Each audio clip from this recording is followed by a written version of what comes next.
Welcome to Time News Studios.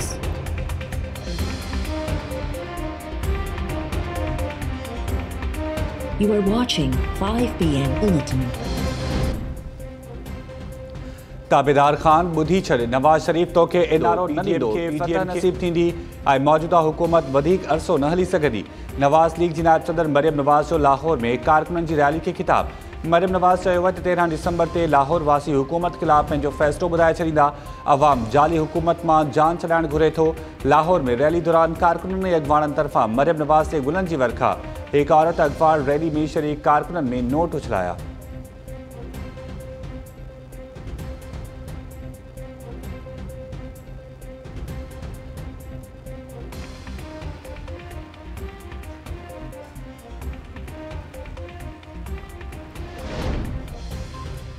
Bat Sindh जी मिल्कियत आहिनि भले आइन जो जाइज़ो वरितो वञे। आइन वफ़ाक़ खे बेटनि जे मामले में मुदाख़लत जी इजाज़त न थोड़े।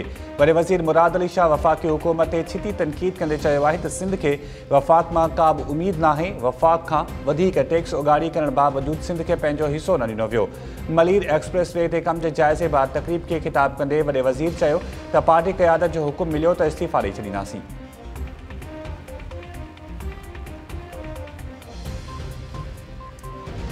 आप कहते हैं कि हम इमरान खान के से बयान मुज़ाकरात नहीं कर सकते, तो फिर जिनसे आप ख्वाहिश रखते हैं, जो आपकी अंदर की फड़कती हुई रग है, जिनसे आप मुज़ाकरात करना चाहते हैं, वो तो फिर नवाज शरीफ के बयानिए के मुखालिफ हैं। मार्च के सेनेट के इलेक्शन के बाद इमरान खान और मजबूत हो जाएगा। इनके लिए और बुरे मुश्किलात के वक्त होंगे।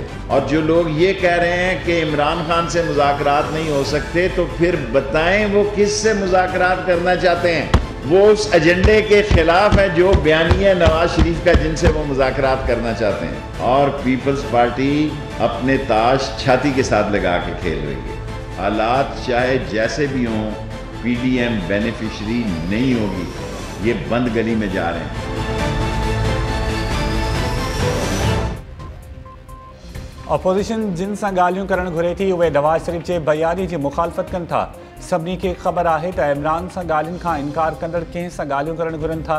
वफ़ाक़ी वज़ीर शेख रशीद चयो आहे त मौजूदा सूरतहाल जी बेनिफिशरी नवाज़ लीग न हूंदी। पीपल्स पार्टी ताश जा पथा छाती सां लॻाए खेॾी रही आहे। आसिफ ज़रदारी छहों बहरी बेड़ो आहे। आई हालतुनि मां फ़ाइदो वठण जी कोशिश पियो करे। 13 दिसंबर खां पोइ इमरान खान लाइ ख़ुशख़बरी जा ॾींहं ॾिसी रहियो आहियां। मार्च में सेनेट जी चूंडनि खां पोइ इमरान खान वधीक मज़बूत थी वेंदो। जेके चवनि था आर्या पार थींदो, उहे धुमड़ में फासी पिया आहिनि। मरियम नवाज़ चाचई वालिद खे सियासी तौर माराइण जी भरपूर कोशिश करे रही आहे।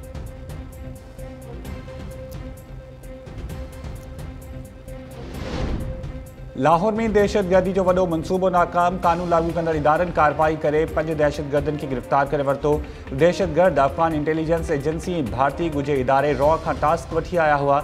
ज़रियनि जो चवणु आहे त दहशतगर्द 3 महीना अॻु अफ़गानिस्तान मां पाकिस्तान जी हदुनि में दाख़िल थिया।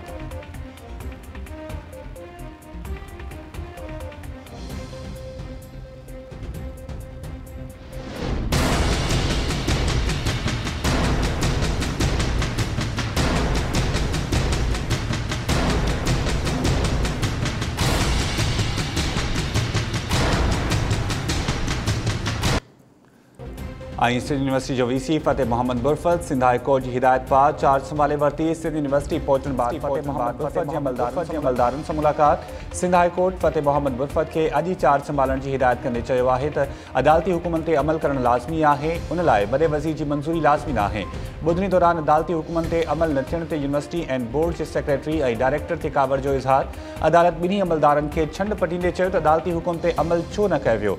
अदालती हुकुम मिली वञे त उन ते फौरी अमल थियणु घुरिजे।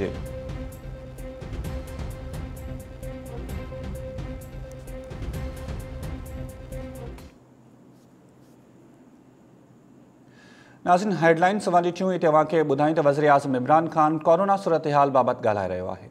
फैलेगा तो मैं आज सबसे अपील करता हूँ, ये जो पॉलिटिकल पार्टीज़ कर रही हैं, मैं इनको आज अपील करता हूँ कि ये जलसे जुलूस से कोई गवर्नमेंट को कोई फ़र्क नहीं पड़ने लगा, लेकिन लोगों की जानें ख़तरे में जाने लगी।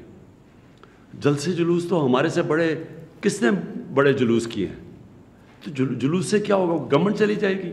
लेकिन जब आप ये जलसे जुलूस करते हैं लोग करीब आते हैं एक दूसरे के, और मैं ज़्यादातर देखता हूँ लोगों ने मास्क भी नहीं पहने होते, तो उससे तो फैलने का आप चांसेस बढ़ाते जाते हैं। तो जब पहले ही फैल रही है, जब हमें पता है कि कोरोना फैलती जा रही है, बिस्तरे भर रहे हैं, मेडिकल वर्कर्स जो हमारे हॉस्पिटल हैं, जो हमारी नर्सेज हैं, हमें जब पता है कि उनके ऊपर प्रेशर पड़ता जा रहा है, तो ये जल्द से जुलूस 2-3 महीने के बाद कर लें, ताकि लोगों की हम जान ख़तरे से बचाएं।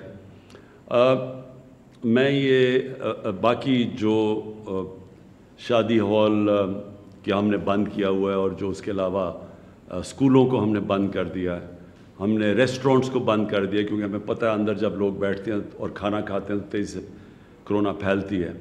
और मुझे इन सब लोगों से जब हम उनसे बात करते हैं, हमने उलमा से बात की है, वो जब कहते हैं कि एक तरफ आप कह रहे हैं कि मस्जिदों में SOP फॉलो करो, एक तरफ लोगों के रोज़गार बंद कर दिए हैं और दूसरी तरफ जलसे जुलूस हो रहे हैं, तो ये हमारे लिए मुश्किल पैदा कर रहे हैं आप।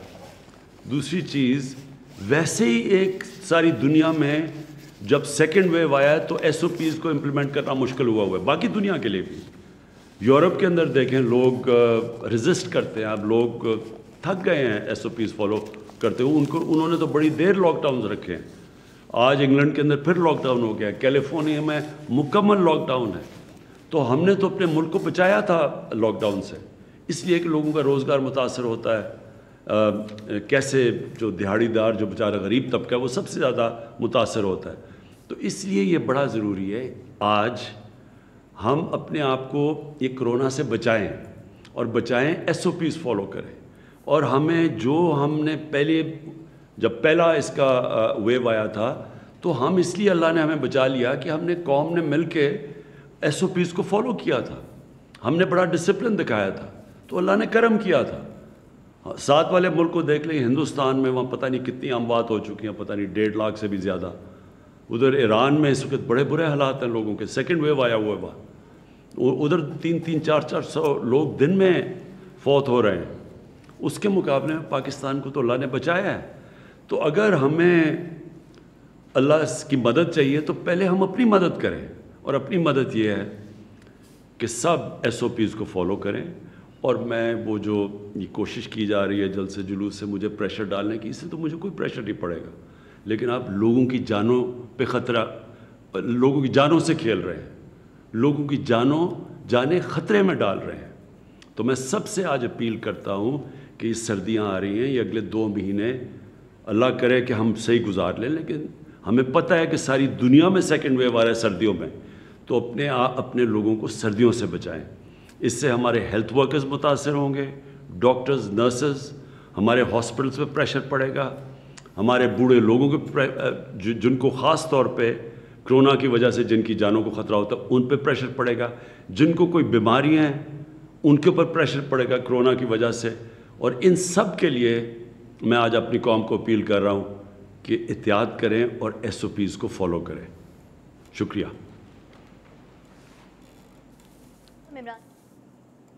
जी नाज़रीन, वज़ीर-ए-आज़म इमरान खान कोरोना वायरस जी सूरत हाल के हवाले से अवाम से ॻाल्हि ॿोल करे रहे हो। वज़ीर-ए-आज़म इमरान खान जो चवणु है तो जलसन से कोरोना फैलिजी रहा है। वज़ीर-ए-आज़म इमरान खान चयो तो जलसा जलूस न करण घुर्जन, छाकाणि त उन में अक्सर जेके कारकुन अचनि था उन्हनि खे मास्क भी पातल नाहे हूंदो। वज़ीर-ए-आज़म इमरान खान जो चवणु हो तो कोरोना के करे असां होटल्स, स्कूल्स ऐं अवामी हंध बंद करे छॾिया आहिनि, पर जलसा जलूस थी रहा आहिनि। उन जो चवणु हो तो जलसन से मूं ते को भी फ़र्क़ु न पवंदो, पर कोरोना की ॿी लहर के ॾिसंदे जलसा जलूस न कया वञनि। वज़ीर-ए-आज़म इमरान खान जो चवणु हो तो जलसन से कोरोना फैलिजी रहा है। वज़ीर-ए-आज़म इमरान खान कोरोना वायरस की सूरत हाल के हवाले से अवाम से ॻाल्हि ॿोल कई। वज़ीर-ए-आज़म इमरान खान जो चवणु हो तो जलसन से कोरोना फैलिजी रहा है। उनजो इहो चवणु हो तो ही मूं ते दबाव विझण के लिए जलसा जलूस करे रहा आहिनि, पर मूंखे को फ़र्क़ु न पवंदो, पर कोरोना फैलिजी रहा है। उनजो चवणु हो तो जलसा जलूस न करण घुर्जनि। कोरोना के करे होटल्स, स्कूल्स, शादी हॉल्स तोड़े ॿिया अवामी हंध असां बंद करे छॾिया आहिनि। गॾिजण ते पाबंदी लगाई वई आहे, पर जलसा जलूस थी रहा आहिनि। वज़ीर-ए-आज़म इमरान खान जो चवणु हो तो जलसनि के बारे में सब खां वधीक मूंखे ख़बर है, पर जलसन से हुकूमतूं नाहिनि विनियूं। वज़ीर-ए-आज़म इमरान खान जो चवणु हो तो जलसन ऐं जलूसन से कोरोना फैलिजी रहा है, छाकाणि त अक्सर जेके माण्हू वञनि था जलसन जलूसन में उन्हनि खे मास्क भी पातल नाहे हूंदो।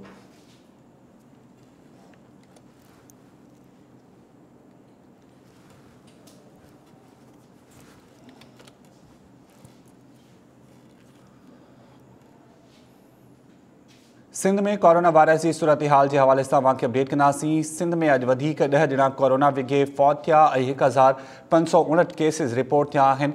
वॾे वज़ीर मुराद अली शाह तरफ़ां नवां अंगखर शेयर किया विया आहिनि। अॼु 1112 मरीज़ सेहतयाब थी विया आहिनि।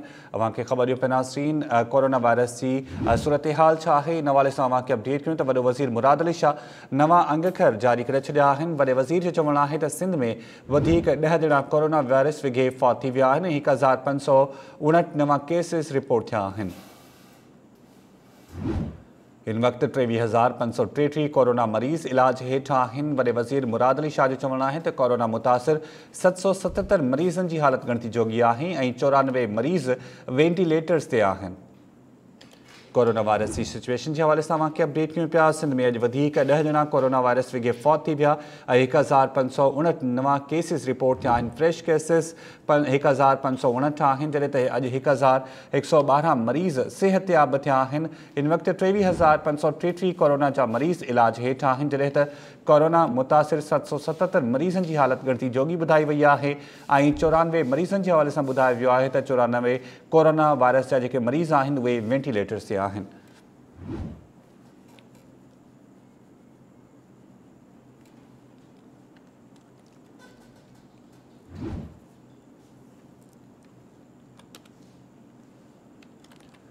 कोरोना वायरस के हवाले से अव्हांखे ॿुधायूं पिया। सिंध में अॼु 10 ॼणा कोरोना वायरस विघे फौत ऐं 1559 नवां केसिस रिपोर्ट थिया आहिनि। अॼु 1112 मरीज़ सेहतयाब थी विया आहिनि, जिते हिन वक़्तु 23,533 एक्टिव केसिस आहिनि। वॾे वज़ीर मुराद अली शाह जो चवणु आहे त कोरोना मुतासिर 777 मरीज़नि जी हालत ॻणती जोगी ॿुधाई पई वञे।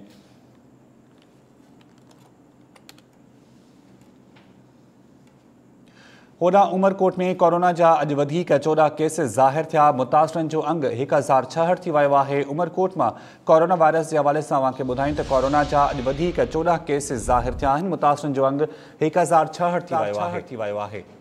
ॿ ॾींहं अॻु 520 माण्हुनि जा सैंपल्स वरिता विया हुआ। 14 ॼणनि में वायरस की तस्दीक थी वई आहे। DHO जो इहो चवणु आहे कोरोना जे मुतासिरनि खे घरनि में आइसोलेट कयो पियो वञे। DHO जो इहो चवणु आहे। उमरकोट में ख़बर मां शेयर कयूं पिया। अॼु 14 केसिस ज़ाहिर थिया आहिनि। उमरकोट में कोरोना मुतासिरनि जो अंग 1066 थी वियो आहे। 2 ॾींहं अॻु 520 माण्हुनि जा सैंपल्स वरिता विया हुआ। तफ़सील मालूम कंदासीं। अवी गोस्वामी लाइन ते मौजूद आहे। अवी, छा तफ़सील आहिनि कोरोना मरीज़नि जे हवाले सां? हाँ जी बिल्कुल, शायद उमरकोट ज़िले इंतजामिया सरकार तरफां SOPs ते अमल करण मुकमल नाकाम थी वही है, जॾहिं त कोरोना वायरस जा अॼु 14 वधीक नवां केस ज़ाहिर थी पिया आहिनि ऐं कोरोना मुतासिर मरीज़नि जो तइदादु वधी जेको 1066 थी वियो आहे। 14 कोरोना वायरस जे केसनि जी तस्दीक DHO तरफां कई वई आहे। अव्हांखे इहो ॿुधाईंदो हलां त 2 ॾींहं अॻु सिहत खाते मुख़्तलिफ़ तालुक़नि में 520 ॼणनि जूं कोरोना टेस्ट जा सैंपल वरिता हुआ, जंहिंमां 14 ॼणनि जी रिपोर्ट पॉजिटिव अची वई है। जेका कोरोना वायरस जूं टेस्टूं आगाह खान लेबोरेटरी में कराई वई हुई, जॾहिं त मुतासिर मरीज़नि खे घरनि अंदर ई आइसोलेट कया विया आहिनि ऐं 799 मरीज़ जेके आहिनि कोरोना खे शिकस्त ॾेई सेहतयाब थी विया आहिनि ऐं 5 मरीज़ कोरोना वायरस सां विड़ंदे ज़िंदगी जंग जेका आहिनि हाराए विया आहिनि। जी शायद वॾी महिरबानी अवी तफ़सील ॾियण जे लाइ। 2 ॾींहं अॻु 520 माण्हुनि जा सैंपल्स वरिता विया हुआ। उन्हनि मां 14 ॼणनि में वायरस की तस्दीक थी वई आहे।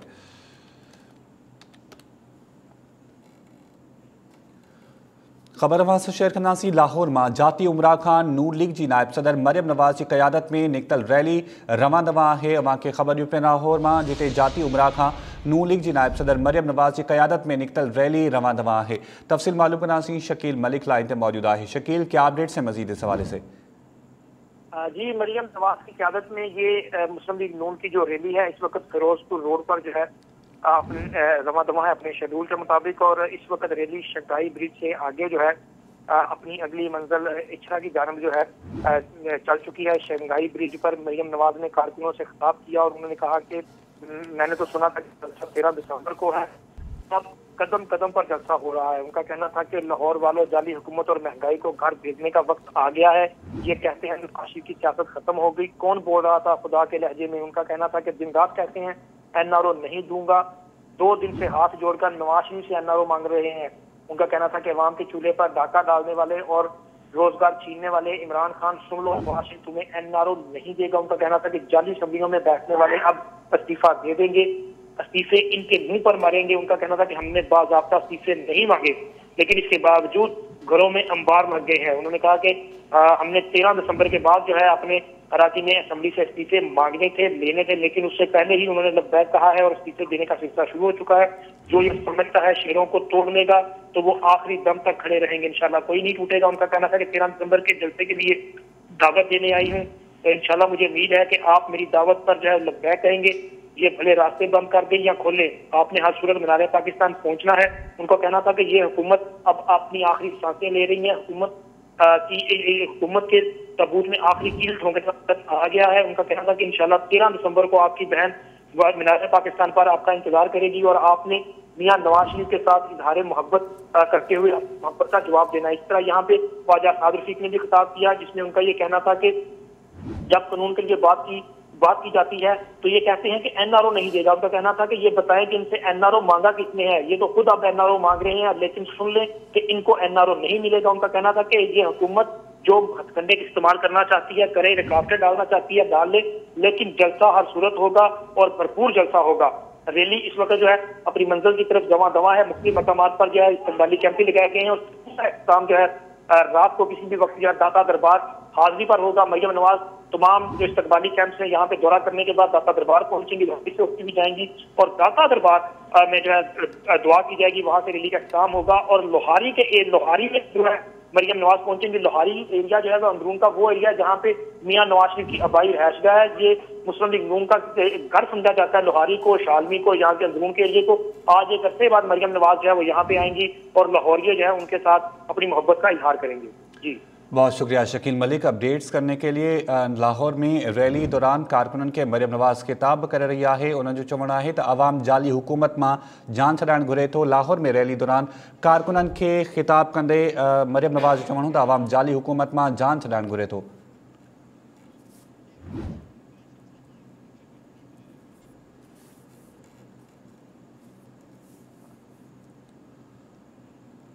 नाज़रीन परडेही वज़ीर शाह महमूद कुरैशी तकरीब के खिताब करे रहियो आहे। अचो तव्हांखे ॾेखारियूं। by people. So that's so important. Plight of women, you know, I think the most vulnerable, the most innocent, the most helpless, you know, the way they're being treated or being mistreated, abused is what, you know, what the world needs to know and needs to understand.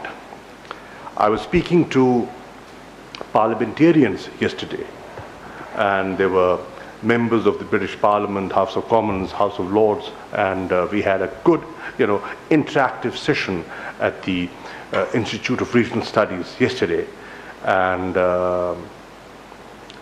what I was telling them and I was advocating was how we as parliamentarians, and two of you are, Malika, you and Andalib, are parliamentarians, how you can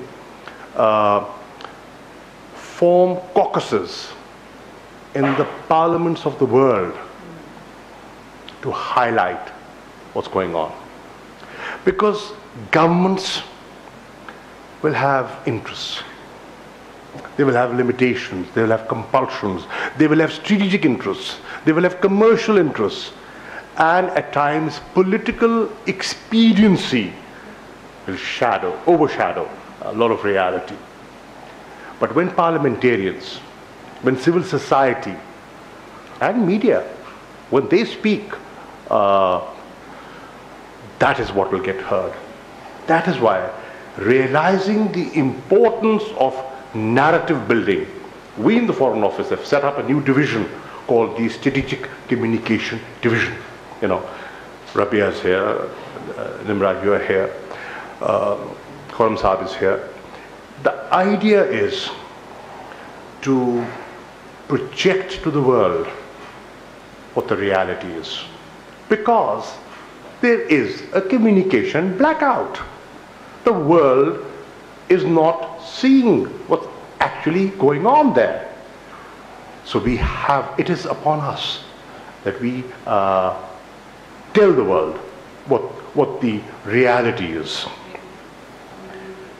10th of December, we celebrate the Universal Declaration of Human Rights every year.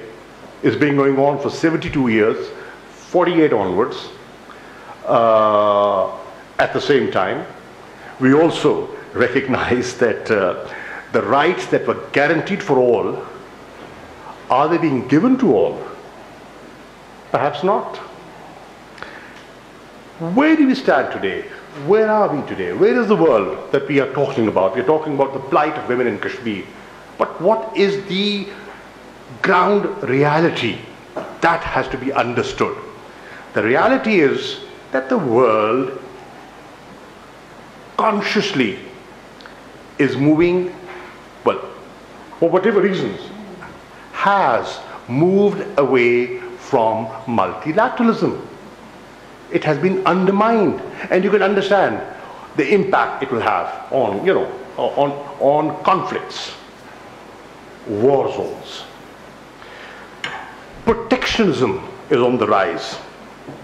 And in this interconnected world, we've seen how it becomes an impediment.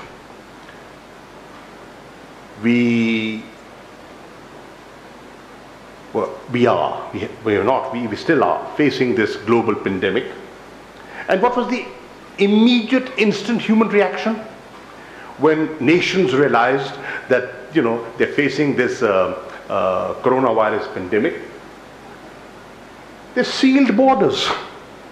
They didn't open up. They didn't share.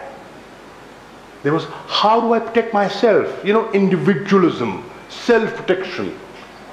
That is the immediate gut reaction of humanity across the world. Inequalities, they have gone up. Well, the world was never equal. But what has happened in the last year? You have seen, and now there are statistics, that the rich nations have become richer, or the rich elite has become richer. There are more billionaires today than there were a year ago. And the poorer have become poorer. And the poor nations are struggling for fiscal space just to protect their citizens and to provide for healthcare. Discrimination in all forms. As I said, the largest democracy, a secular state, what are they doing? Enact. जी नाज़रीन, परॾेही वज़ीर शाह महमूद कुरैशी तक़रीब खे ख़िताब करे रहियो आहे। परॾेही वज़ीर शाह महमूद कुरैशी जो चवणु हो त दुनिया खे ज़मीनी हक़ीक़तूं ॾिसणु घुरिजनि। 72 सालनि खां UN चार्टर ते अमल न थी सघियो आहे। कश्मीर में इंसानी हक़नि जी लताड़ खे असां उजागर कयो आहे।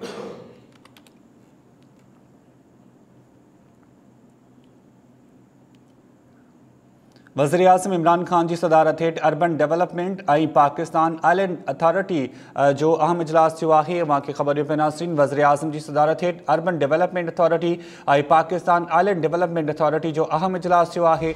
इजलास में सुलसमा वारो वफ़ाक़ी वज़ीर शिबली फराज़, अली ज़ैदी, शहबाज़ गिल तोड़े ॿियनि शिरकत कई आहे। ख़बर अवां सां शेयर कयूं पिया नाज़रीन। वज़ीर आज़म की सदारत हेठि अर्बन डेवलपमेंट और ख़ास तौर ते पाकिस्तान आइलैंड डेवलपमेंट अथॉरिटी जो अहम इजलास थियो आहे। इन इजलास में समावर वफाकी वज़ीर शिबली फराज शरीक हो, अली ज़ैदी, शहबाज़ गिल तोड़े ॿियनि बि शिरकत कई आहे। अपडेट्स मालूम कंदासीं। MB सूमरो लाइन ते मौजूद आहे। MB सिंध में एहतजाज थी रहिया आहिनि ऐं सिंध वासी जेके आहिनि उहे ख़दशा बि ज़ाहिर करे रहिया आहिनि, पर होॾा इजलासनि मथां इजलास थी रहिया आहिनि।